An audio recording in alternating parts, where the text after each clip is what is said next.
So welcome to the first live webinar of MMFM 16. This is a new format that we're doing this year, which is very exciting, about giving our MMFM participants more information before the conference so that they'll be ready with their presentations and pitches during MMFM 16 in July. So I want to let Patty say a few words and then we will continue with the program.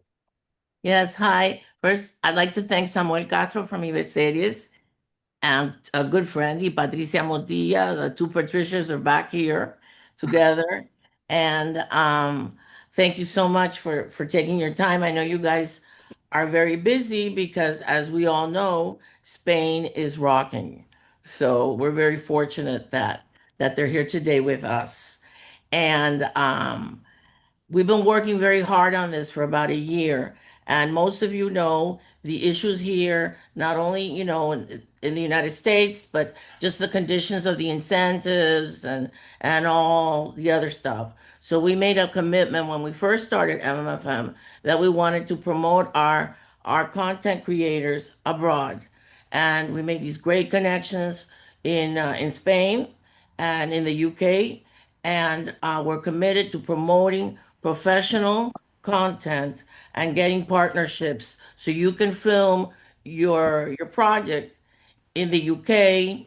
I'm sorry, in Spain, and Spain is really hot. It doesn't necessarily have to be in Spanish, and they can explain everything to you. You will have our full support. Please visit our website. We are creating a content pipeline so we can continuously vet projects and recommend them to Samuel and Patricia, and who are dear friends and partners. So we are very lucky and fortunate, and we are committed to moving this forward. Very, very committed. Jose Luis and I want to thank all of you for signing up, and then let's make this go and let's make this rock, and let's get your projects done. So muchísimas gracias por estar aquí hoy. Now I'm not going to talk anymore. Bye. Yes, as a good reminder, all the participants, please, if you don't mind, we'd love to see you guys all here. But please mute your microphones so that way we can have a clean presentation, which we're also recording. And we want to make available to you guys afterwards as a reference for the conference. So let's kick it off with our good friend and the vice chair of our executive or our committee for MMFM 16, Patricia Motilla, who is with Andersen in Spain. Welcome, Patricia, to the webinar. She is going to provide a very important presentation for the latest incentives in Spain, which will allow us to discuss co-productions. But this is really the sort of the heart of Spanish incentives and what's new and what's the latest. So go ahead, Patricia, and take it away. Thank you, Jose Luis, and thank you, Patty, for inviting me again to this webinar. Thank you very much to MMFM. Well, I'm going to share my slides in order to make my presentation easier.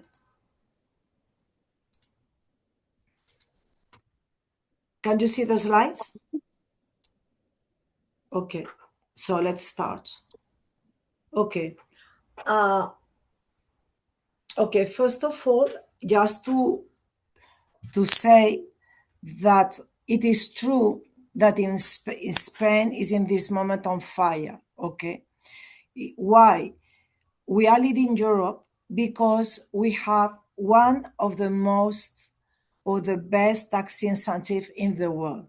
And you may recoup almost the 50% of the total cost of your show. But it's true also that it's very difficult to shoot in Spain and to apply the tax incentive. So the objective of this presentation is just to give you some ideas about the opportunity that Spain can promote to your shows in order to maximize the tax incentive and to let you know and to open your mind to the different possibility of shooting. In this sense, the first slide is we need, when you come to Spain to shoot, we need to make difference between what a national production is, an international production, and an international co-production. It seems very easy, but it's very important to take in your mind. I missed.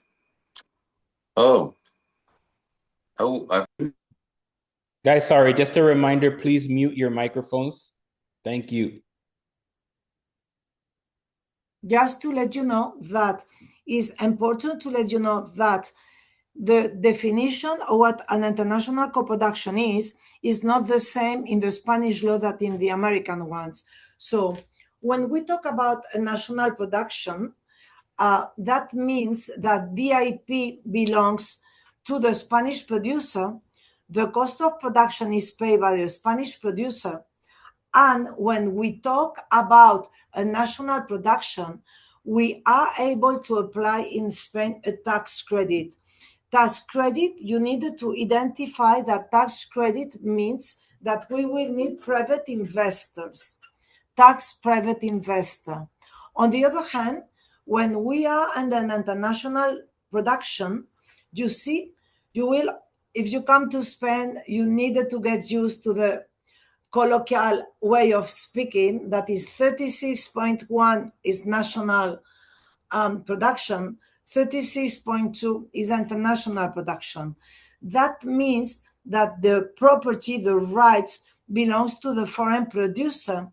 The cost is assumed by the foreign producer. And normally when we talk about an international production, you will obtain or you will monetize your tax incentive by the way of a tax rebate or cashback. And the last possibility is to prepare international co-production, that we will apply the tax credit plus the tax rebate. I will explain in my last slide that when we say that we are under an international co-production, doesn't mean compulsory that you need another producer.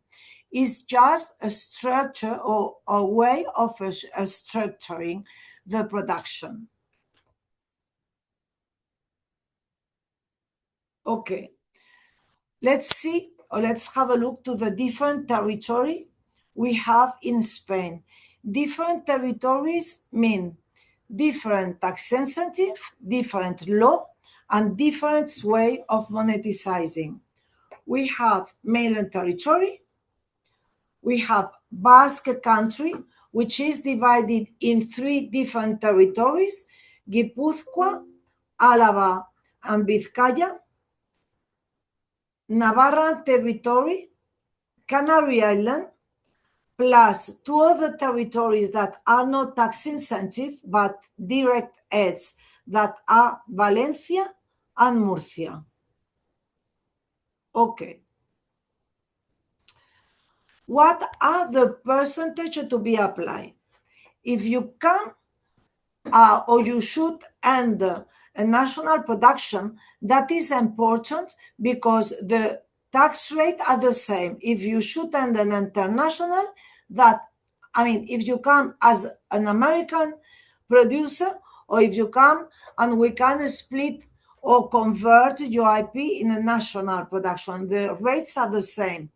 In the Canary Island, you may apply 54% on the first €1 million, 45% is in the exceeding amount, with a maximum, with a cap of €36 million when we are talking with feature films.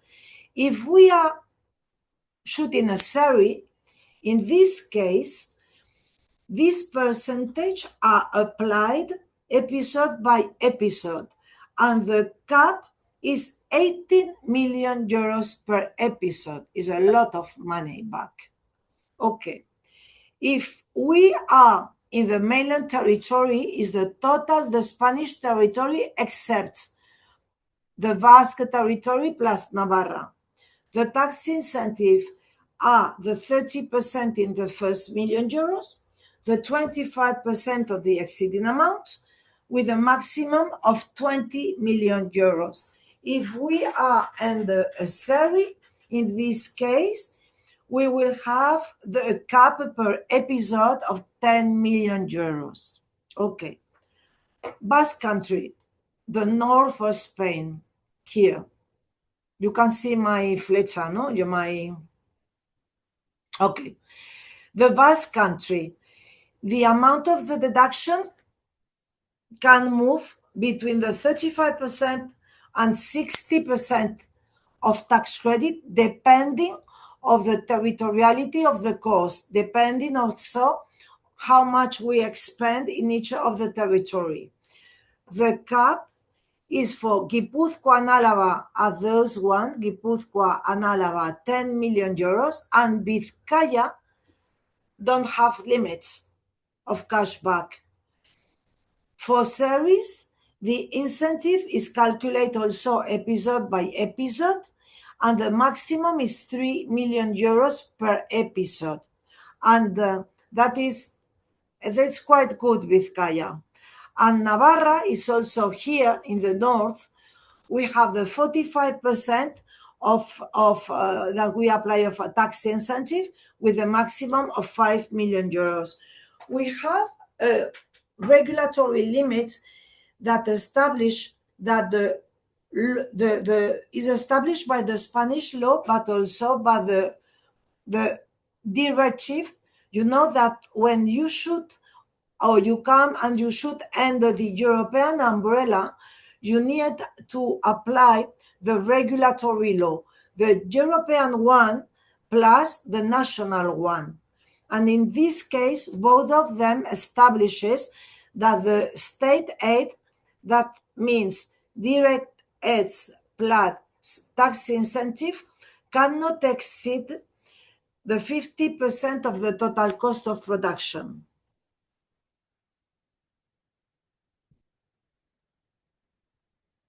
When we are under the international production, I mean, I have explained the national production, 36.1, international production, 36.2. The way of monetization is different depending if we are shooting in the mainland territory and the Canary Island, we are under a tax rebate or cash back. If we are in the Basque Country, no cashback is applicable. That means that we need private investor. We will see some example later.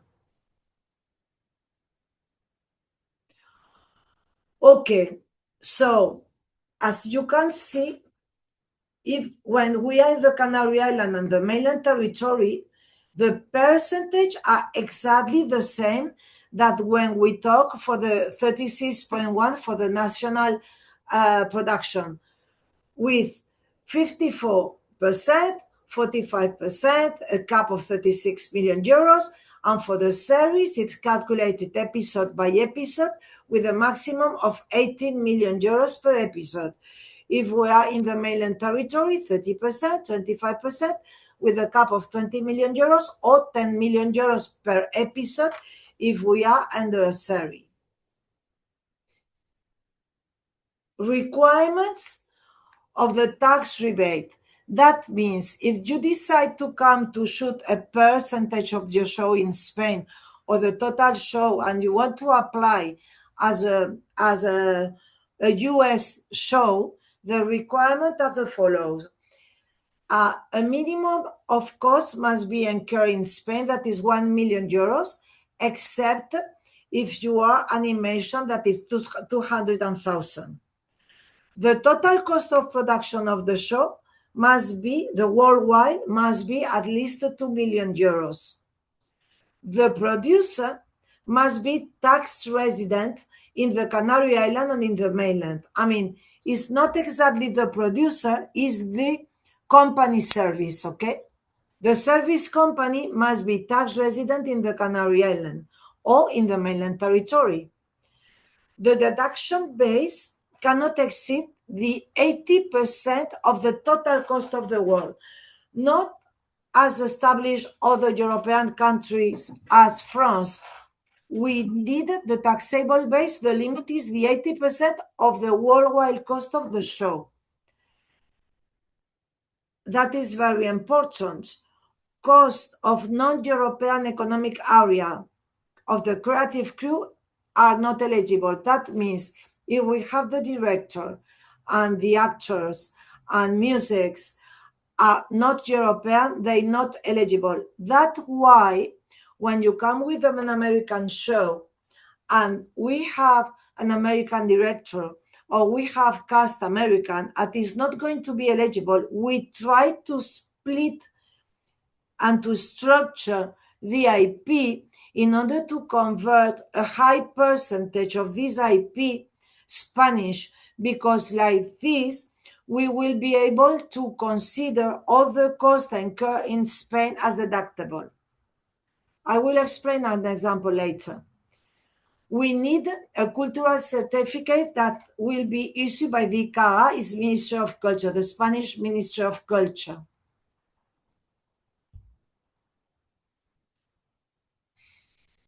Okay, timing. That is a bit complicated. If you shoot in Spain and you want to apply the tax rebate, your question is always when I will have the cash flow on my tax incentive, in what moment you will have it. If you are developing during the year one, I mean, for example, during the 26th, and the last cost of your show is in the 26th, you finish here in the tax year, the service company will demand in the company income tax return, the 25th of July, will demand to the tax authority the cash back of the show finished here. But the tax authority have 6 months to give you the money back.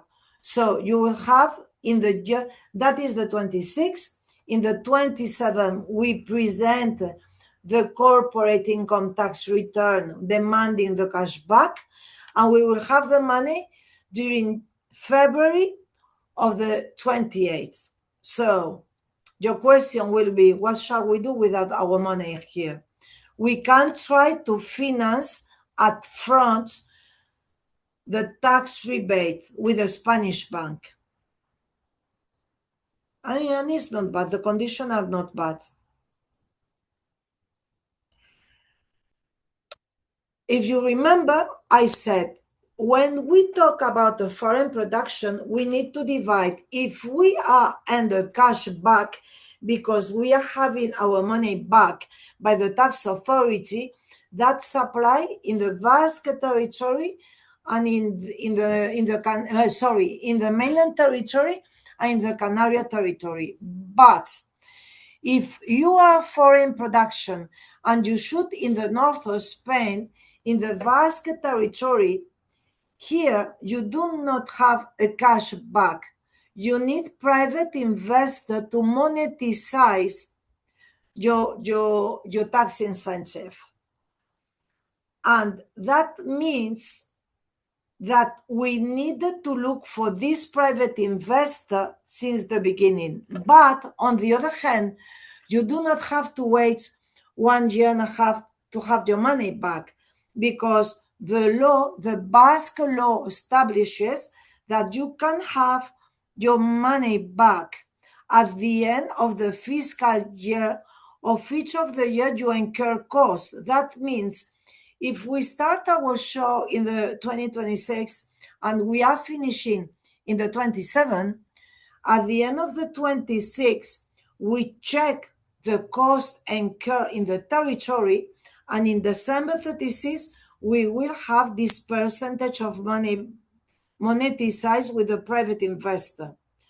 Since January until the end of the following year, that will be the 2027, we will have the rest of the money, the rest of the cost monetized.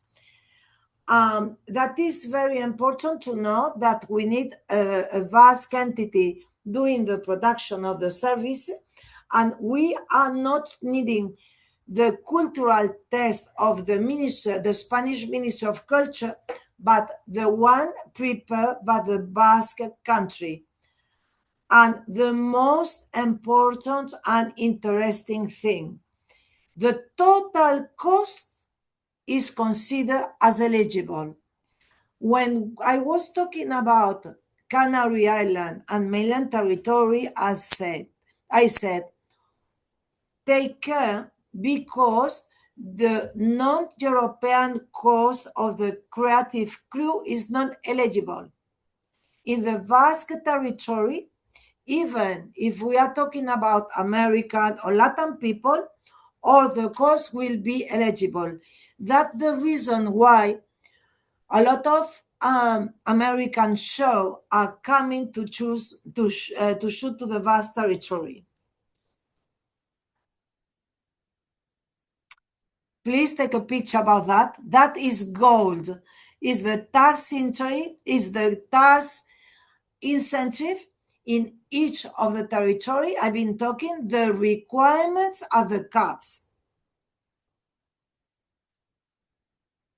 Already everybody has the picture? Okay.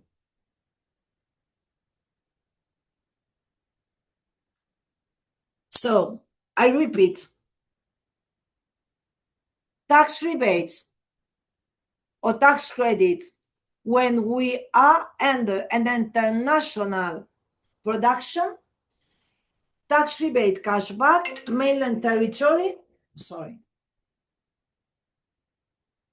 or Canary Island. Tax credit monetization with private investor, Basque Country and Navarra. Private investor are required, no private investor are required. The tax authority will give you the cash back, and in this case, an interest must be paid to the private investor that is established in the 20%, and be careful because we need to pay to brokers that we look for the private investor. Okay? Let's see two examples. In this first example, I prepare an hypothetical about comparing the mainland territory and the Canary Island of a tax rebate. If we assume a cost of production of 10 million euros, and we assume that because it is an American show, we have around 4 million euros that are American. So the tax deduction, if you remember, I told you the limits of the taxable base when we talk about the cashback is the 80% of the total cost, the worldwide. So that means that my tax base is 8 million euros. Because in my example, 4 million euros are American, they're not eligible. So my base deduction is 6 million euros. So that means that if I apply the different percentage in the mainland territory on the Canary Island, I will obtain a total tax rebate of 2.7 or 1.5. But that the non-eligible cost is the cost we need to work on. Why? Because we can, in our experience, we always can improve this cost. For example,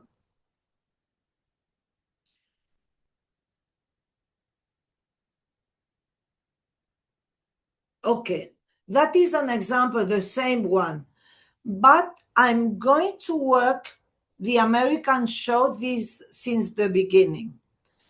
And what the Spanish law establishes is if the director is non-American, compulsory, I need to be under an international co-production. And I'm going to work about my creative people. According to the regulatory law, I will try to split the IP in a Spanish percentage and in American percentage, always trying to increase the Spanish percentage. Why? Because when I work under the national production, all the costs will be considered as eligible. So, in my example, I allocated the 80% of the IP in the Spanish percentage, and I know that the 20% of the IP will be considered as US percentage. Okay, so I'm here, and the US company has the total cost of the show. I have the total cost, and I say, okay, let's go. We're going to structure. I know that according to the regulatory law, I can split because I have done my homework, and I know that I can split the IP in an 80% that is Spanish and 20% American. Okay, so I said to the US company, set up a new co in the Canary Island that is yours. The capital share will be yours. So that means that you do not lose the control of the IP. And I said, okay, and I will allocate the 80% of the IP in the Canarian SPV, 8 million euros. Okay. On the other hand, I know that the other 20% will be US IP. So the only way of coming to Spain is with a Canarian service company. This Canarian service company can be yours as well. In the last structure we have done and we have prepared with the American people, they didn't want to lose the control of the IP, and they didn't want to lose the control of the cost control of the show. So what we did was to set up in the Canary Island 2 SPVs, both of them belonging to the US company. But in the Spanish one, in one of them, we will allocate the 80% of the IP. The other 20% is from US, but you need a service company here, and you do your work here. But because you are American, because you do not know the crew, you do not know the cost in the Canary Island, compulsory, you need to work with the Spanish people. So these two companies will sign a PSA with the Spanish people, the two of them. And these two, this one, the US and the Canarian, you see, will prepare an international agreement, international co-production agreement. That means that the nationality of the show after the structure is 80% Spanish plus 20% US. To the 80% Spanish, I will apply the Spanish tax incentive. That means the 36.1, and to the 20%, you will come with a PSA with a Canarian service company that can be yours. Let's see the examples. Because the 10 million euros have been splitted in 80% Spain and 20% US, the 80% Spanish, we apply the law, the 36.1. So the cost assumed by the producer in the 80% of the 10 million euros are 8 million euros. The taxable base, will be 8 million euros. In this sense, I apply the different percentage, 54 in the first million euros and the 45 in the 7 million euros. Here, all the cost is eligible. Why? Because I am under the Spanish percentage, because I split my IP and I convert an American show in a production Spanish, double nationality, Spanish and US, And because I am talking about the 36.1 national production, the total cost allocated in the Spanish production, I mean in the Spanish percentage, will become eligible even if the people are American. Okay, at the end, my total deduction, the tax credit, will be 3.6. Because I need a private investor, my net monetization is 3 million euros. But that is related to the 8 million euros belonging to the 80% side, that is the Spanish side. Let's go now to the international production, to the 36.2, that is the 20% US. Okay, the limit is the 80% of the total cost. It doesn't apply here. And the cost incurred in the Canary Island is the 2 million euros. Because I have American people, I decide, I mean, that is an example, that 5% of the cost will not be considered as eligible because they are American. So my taxable base is 1.9. At the end, I apply the tax incentive, and the total deduction is 873. So my monetization, my total monetization in this example is 3.8 million euros that you may have as a cash. I mean, you can have back. It's complicated and difficult to understand, okay? So that's why you need lawyers. Okay, it's quite complicated, but in this moment, we are on fire doing this kind of structure. If we are talking about a 2, 3, 4 million euro show, probably the best way of doing is the total cost, to apply the total cost as an international production.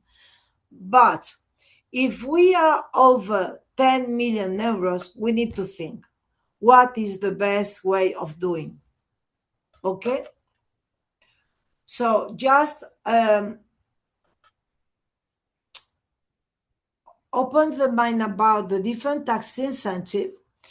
When you shoot from Spain and we can split the IP in a Spanish percentage and the Spanish leading in Andersen, we can go to shoot to any of these European country or to any of these Latin country, and we can apply a double dip in the same cost. For example, Colombia is one of the Latin country where we are shooting that combined very well Basque territory plus Colombia. But it's impossible to know what is the best way of doing. It's very important to take the show since the beginning and doing the exercise of doing figures and figures and figures before to decide the locations. Okay.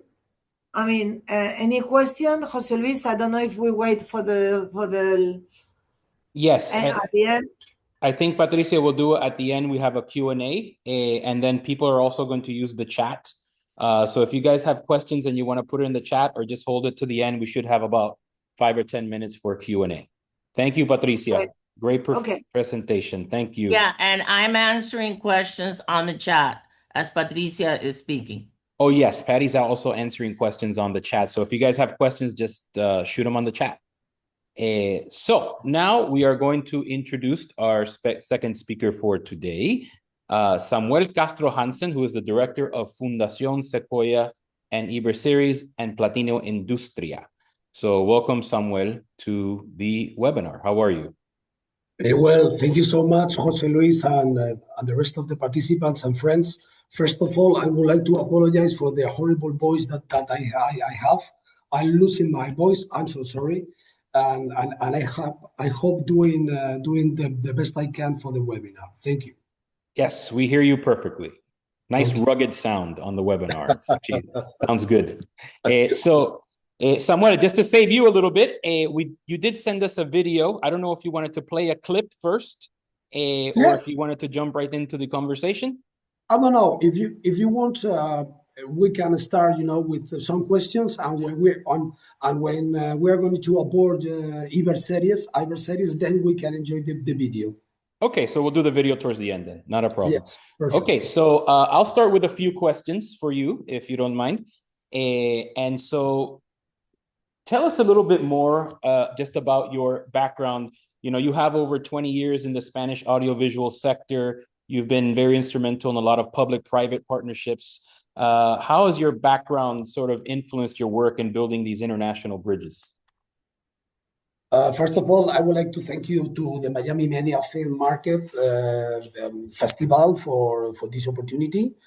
I just want to say that I'm here, because we have a very good collaboration with the Miami Media Film Market, and we also collaborate a lot with Andersen and with Patricia, and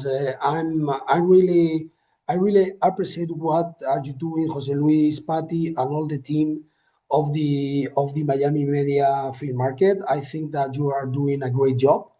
And the demonstration of that was that we signed an agreement like last year, more or less 1 year ago, because people and professionals that live and work in Madrid, like me, have noticed that Miami are becoming a very special territory to make business.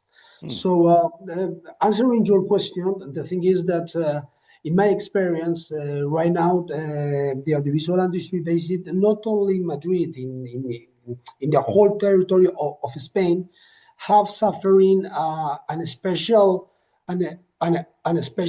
moment, a very sweet moment from the last 5-10 years. We are living a very sweet moment because our tax incentives and tax credits right now, as Patricia mentioned during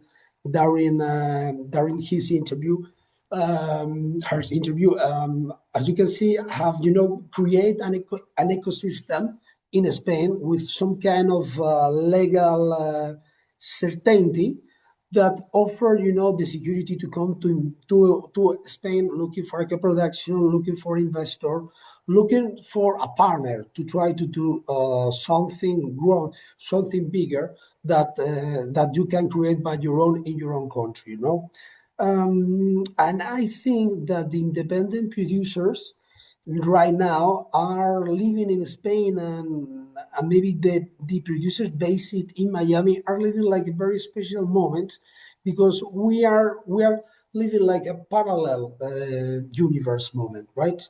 Because we are looking for get global through the co-production, and I think it's something very interesting. So I want to put the point there, because it's not only about the opportunities, about money, about the fiscal opportunities that you are going to find in Spain.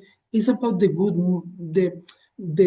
same frequency that we are living right now between both industries. I think that we are looking the same. I'm looking to get global in terms of co-production, and I think that's the key. In my personal case, it's a very sweet moment too, because my expertise is based in the organization of co-production forum, but in the European way. I mean, I started in this industry organizing co-production forum in Berlinale, during the European film market, during the Marché du Film, during the San Sebastian Film Festival, always focusing feature films, okay? I'm talking about like more than 20 years ago. And so I'm very familiar about what the Europeans and what the Spanish in particular are looking for when they want to make a co-production, okay? And I think that we are already, after this 20 years, from my experience, we can say that right now the Spanish audiovisual production companies are already mature to go to the next level. And I'm pretty sure that the Miami producers could be, could be a really good option to find a match for a co-production. And you can see it. I mean, it's not only one you can. Only contents or the feature films produced in Spain right now, it's are in competition in film festivals. You only have to take a look what happened at the last Cannes Film Festival, with 3 movies from Spain being in competition for the Palme d'Or, por la Palma de Oro, with a movie from Almodóvar, Los Javis, Rodrigo Sorogoyen. Was incredible year for us, and I think it's very symptomatic about not only the opportunities to produce and co-produce in Spain, also symptomatic about the good moment of the creative point of view of our industry. Yeah, no, great point, Samuel. There's so much I want to follow up on. And, you mentioned a lot of the work that you do in Iberseries, and then, the MOU and the partnership with MMFM. And as you know, the conferences and the platforms is really a lot about matchmaking and participation, right? So you mentioned that Miami is an attractive place to do business with internationally. So what do our Miami producers, what should they bring to the table for a good partnership with a Spanish producer? What are some of the elements that you guys are looking for from our producers here in Miami? First of all, I think that when we are looking at co-production, with the Miami players, of course, we are looking for trying to get some kind of penetration in the U.S. market. Okay, of course, for the Spanish people, for the European players, it's very complicated be competitive in the U.S. market. This is a reality. You know it. You live in a country with one of the biggest audiovisual industry in the world, and it works because the law and the mechanism of the audiovisual industry in the States, it's very protective with your own content. Okay, but it's true that, and it's fine. I mean, it's working. But it's true that from a point of view and experience during this last 7 years working with Iberseries, that the rules of our industry and business are changing a little bit, because we have seen that be so much depending from the platforms and the streamers maybe are not going to be the best situation or the best way for our future. And the solution for this is the co-production. So what is so interesting for the producers based in Spain and in Madrid is the possibility to make a business with the Miami players, because maybe you can give us the opportunity to get into States. And in the other way, I mean, the independent producer from the States or from Miami maybe going to find a window through Spain to get to Europe. Because not always, these big channels with the big streamers and big companies offer the opportunity for the distribution in a global way, and maybe through a natural co-production in an independent level could be, the key that opened that window from one side and another. Right. Yeah. So that it's an interesting perspective in terms of using Miami as a pivot point into the North American market, right? Which is very important. Do you also see it equally attractive as using Miami as a hub to also then be able to go into Latin America as well? Because of all the Latin American producers that are in Miami, but producing more for that region? It's yes, of course.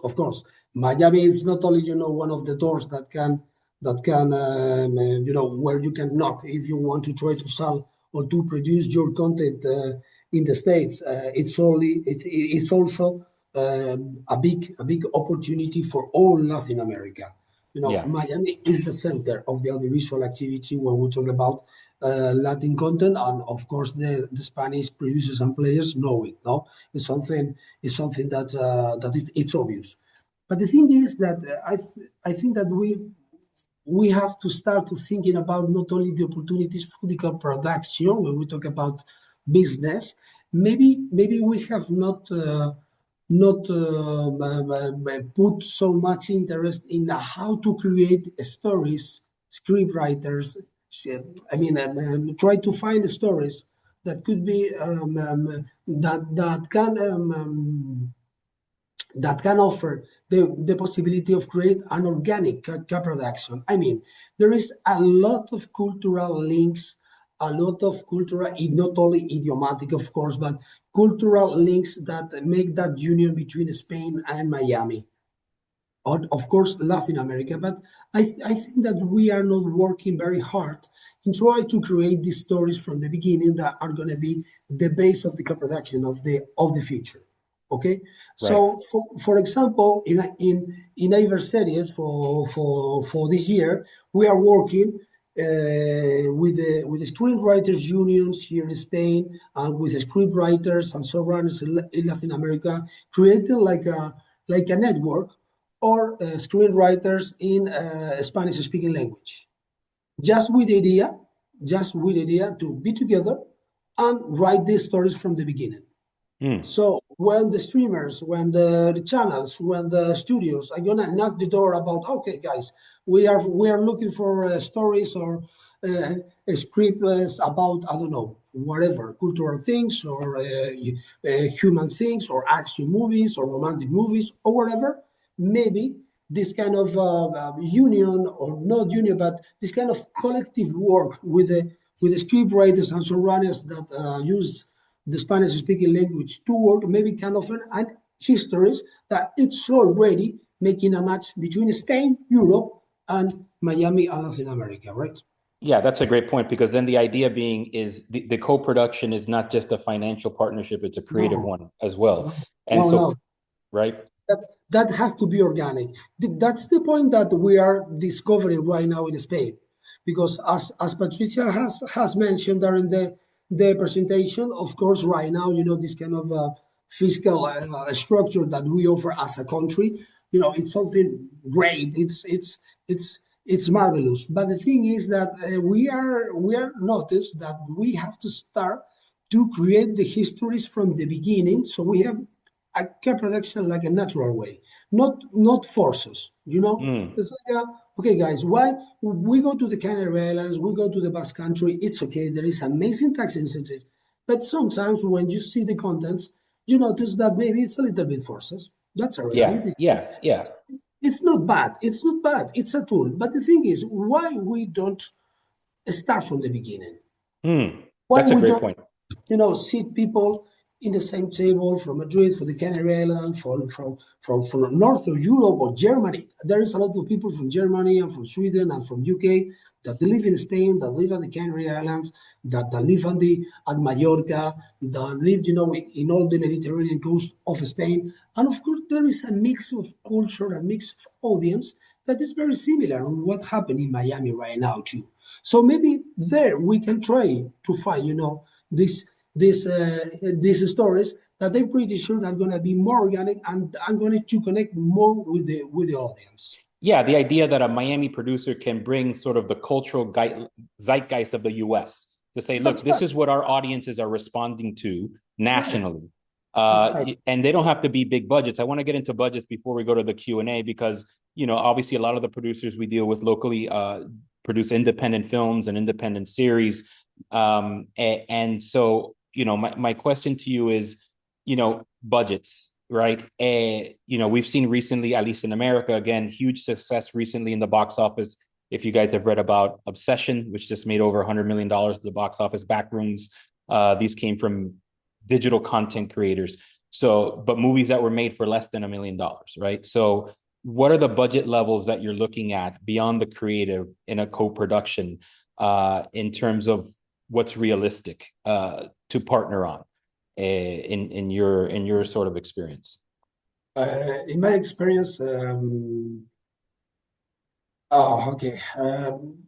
thing, if you're thinking like a low budget for a movie in Spain, we're talking about around 3 million euros. Right. Okay. But of course, we are aboard right now very high budgets. Okay, budgets around. For example, there was one of the TV series that produced part of my company. In this case, Secuoya Studios with Zorro. We spent more than 20 millions. Okay, But it's true that if you want to start to try to think, make a co-production, I insist, make a co-production like the key, because I'm reading one of the questions. The co-production is the key for the distribution. I mean, they have a relationship. It's not something apart. I mean, I mentioned that because that's the way how it works in Europe, and that's the way how it works if you want to maintain your IP. I mean, if you make a co-production, that could be one of the keys to find a distribution in another country. That's the only way to find it. That's the way how, for example, when we make a movie in Spain and co-produce with Germany, we have the security that my movie are going to have a premiere in Germany.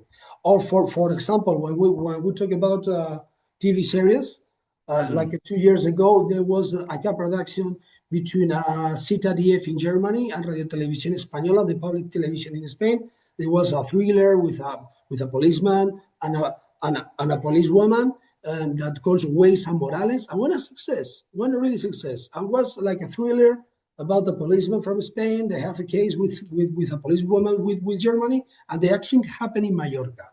Okay, so you have an example about what I'm talking about. So it's not only about how to get the money to make the co-production. It's just the co-production to get the distribution. Okay, right. I just want to.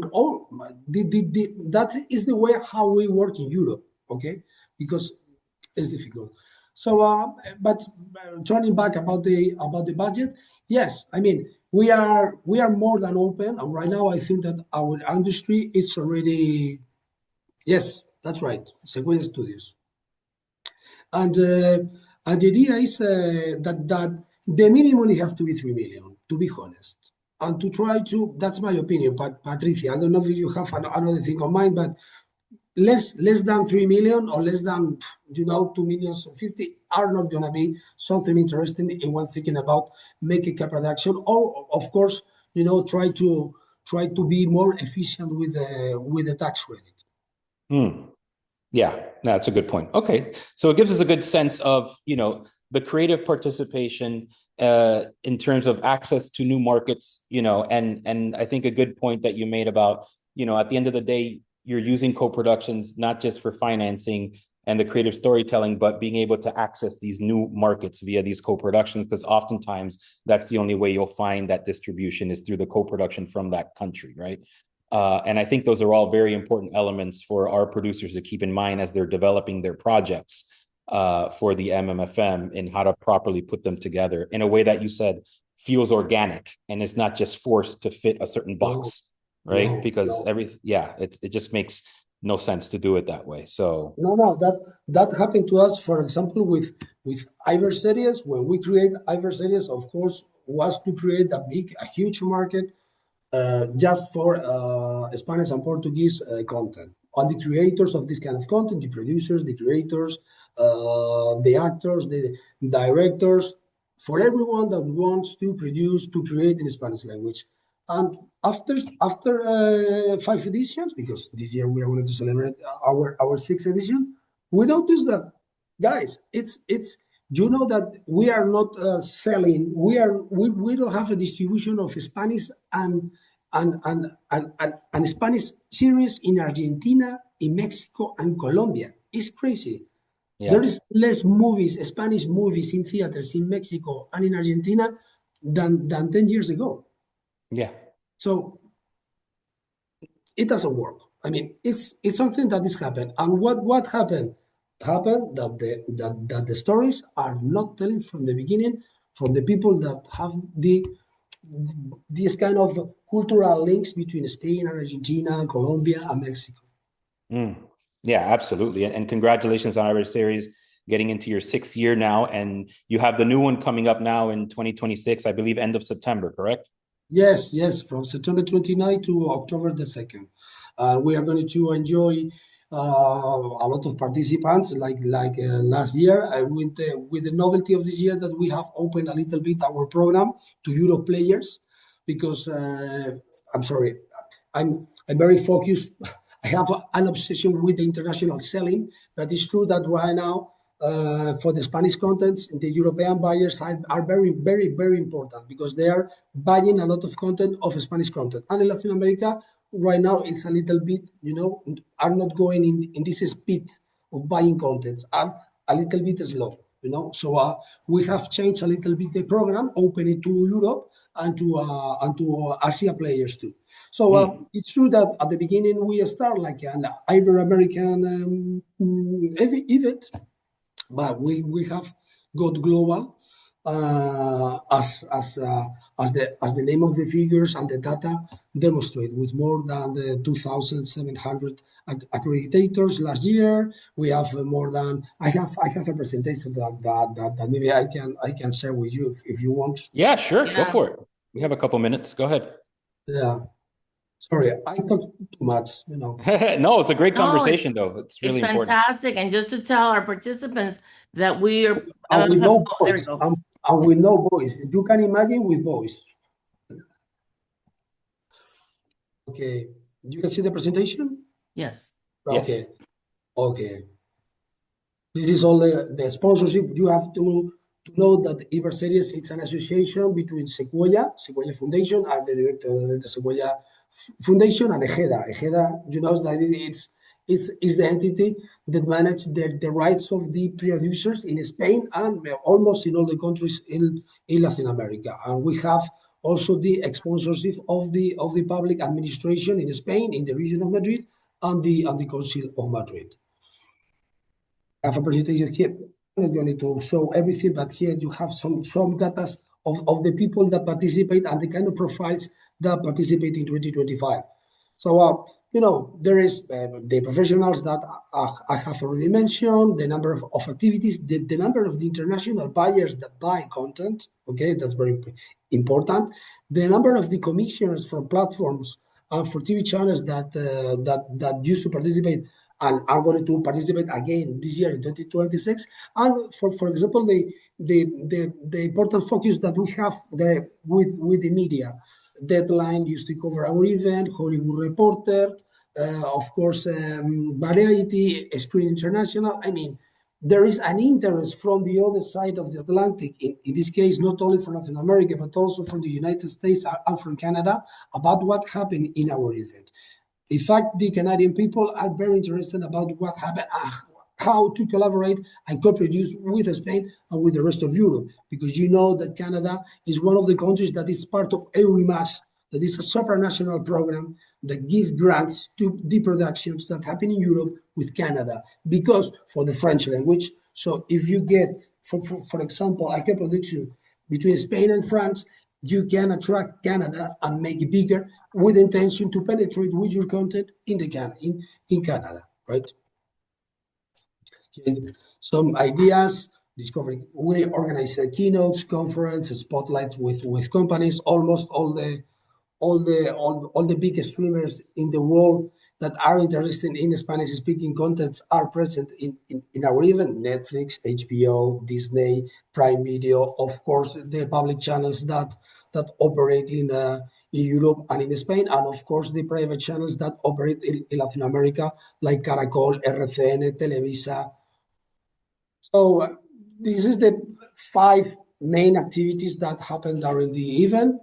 We have an international market, networking events, conference and keynotes, as I mentioned, the screenings for the buyers and distributor, and the pro activities that is more based in workshops and training activities. This is our international market. We have this is some kind of the profiles. I mean, it's just a few of the professionals that participated with us last year. So you can see there is commissioners, they are responsible from TV channels, private funds that invest, not only private funds that invest in contents or films and TV series in the States, in UK, in Europe. Film Finance used to participate in our event. Jacaranda, basically in UK. Jacaranda is the fund that finance civil war. I don't know if you have seen this movie. So in Spain right now and in Europe, they have they have right now the creation of new funds that together found, for example, that operates in a European way. So are very interesting too, because it's a new tool to promote the co-production between Europe, and it could be between two countries in Europe and maybe with the States, right? We also make this kind of screenings. Cine próximamente, capítulo 1, segunda ventana. Always just looking for to promote the content just with collectives. I mean, the screenings are for the buyers, but we only have premieres for the audience or for the press. Any workshops, pitching for platforms, co-production and financial forum. We used to make a selection of 10 projects for TV series and 10 projects for the co-production of feature films. And this year we are going to make another special call for European projects. This is the various companies that have already taken part in our event last year. This is the video. I don't know. We have time to show the video? No? Let's go.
Finally.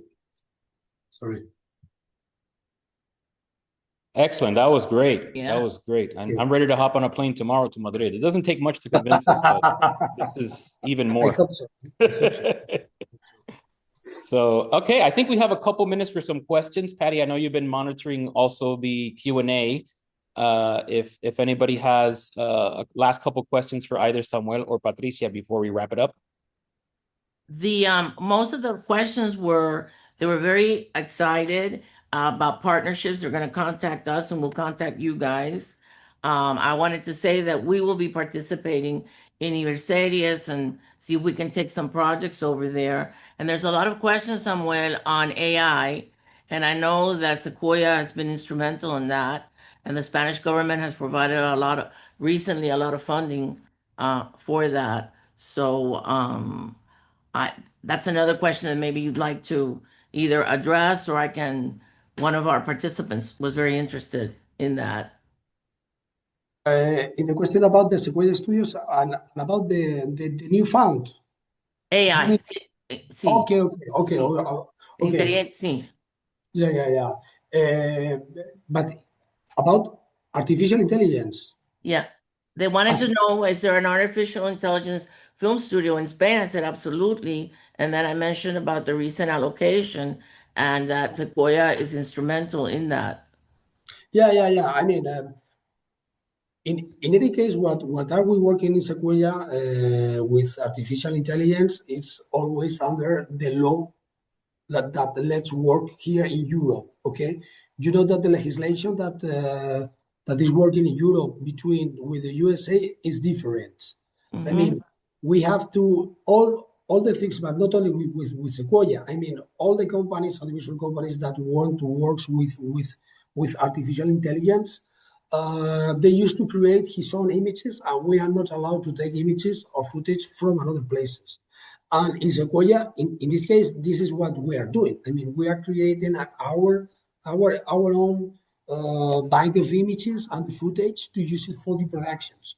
But for the moment, it's true that that we are more focused, in try to produce a really good content to be more competitive and try to be a more stronger global company. This is our objective.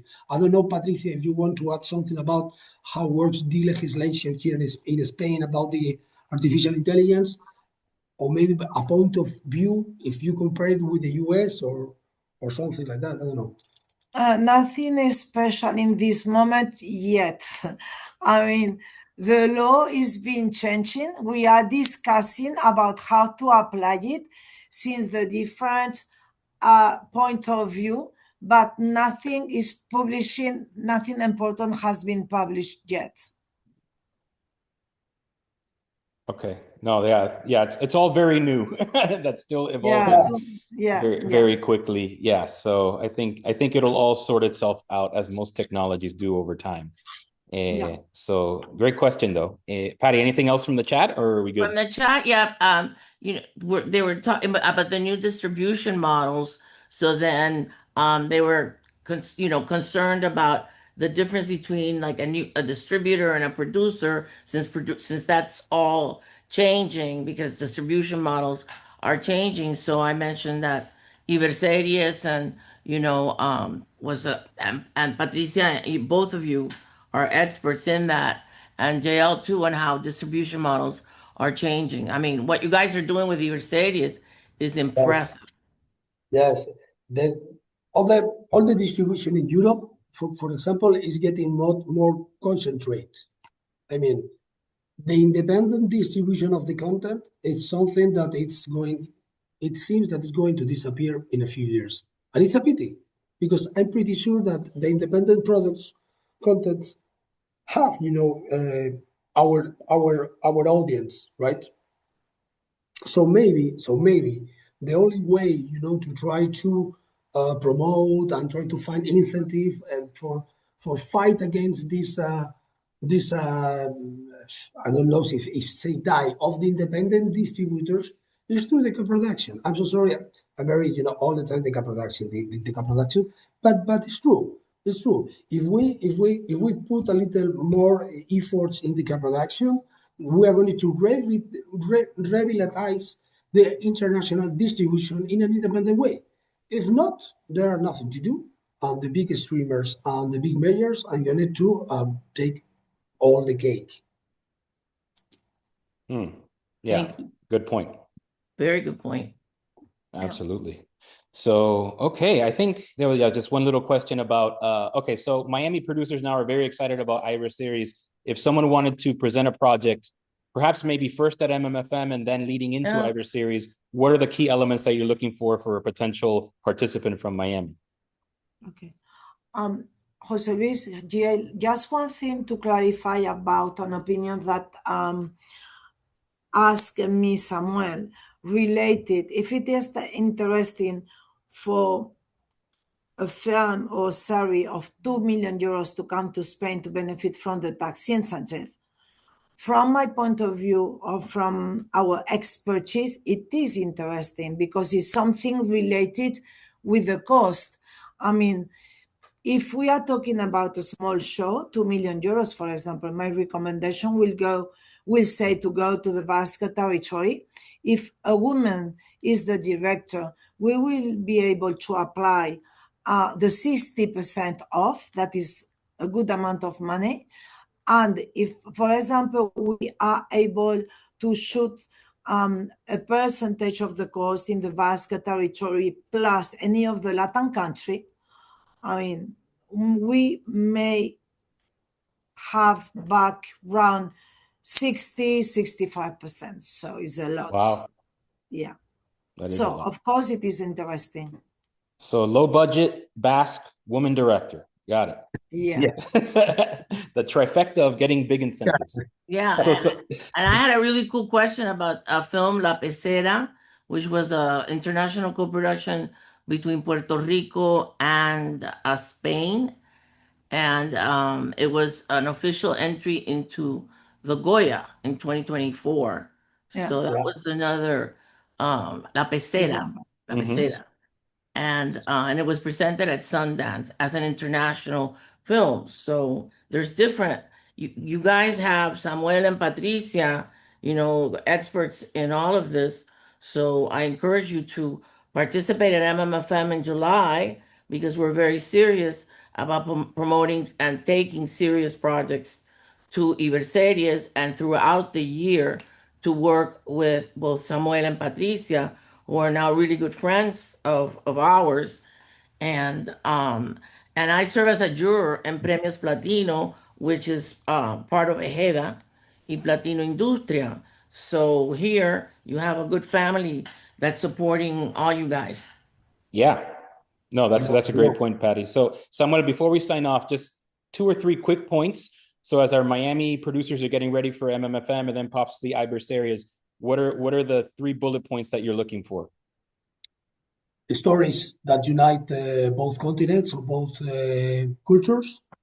Have an open mind to try to work together with a different industry, not to be afraid to invest and to know how we are working in Spain and in the rest of Europe. And that's all, I think.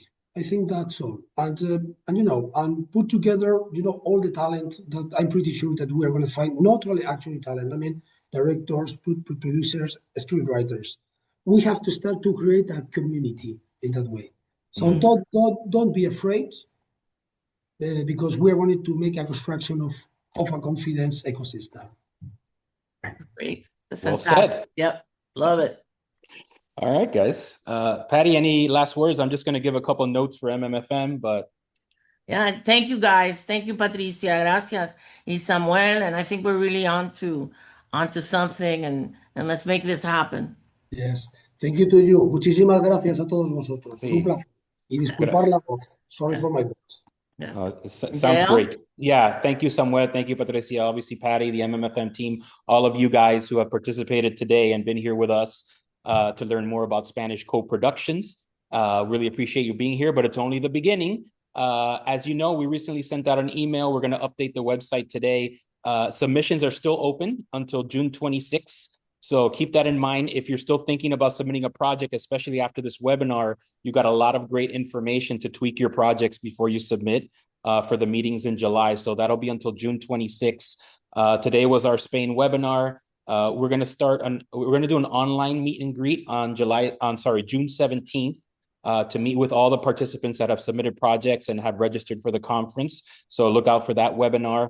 Then we'll be doing some online coaching sessions with our team to get you ready. So if you're interested in doing a one-to-one session with us before MMFM to help prepare your pitch, to send us an email and we'll set that up starting June 18th up until July 14th. Then July 10th, we're going to be doing a similar webinar with our friends and good friends from Film London for the UK incentives and co-productions out of the UK. That'll be on July 10th. There'll be one more briefing session on July 16th before the MMFM. And then, of course, July 20 and 21 at Camagol, we will be having the 16th annual MMFM with great pitching, great networking, and a lot of great information. So thank you guys for participating. All right, guys. I think that's a wrap. Have a great day. Thank you. Bye. Bye-bye. All right. Thank you, guys.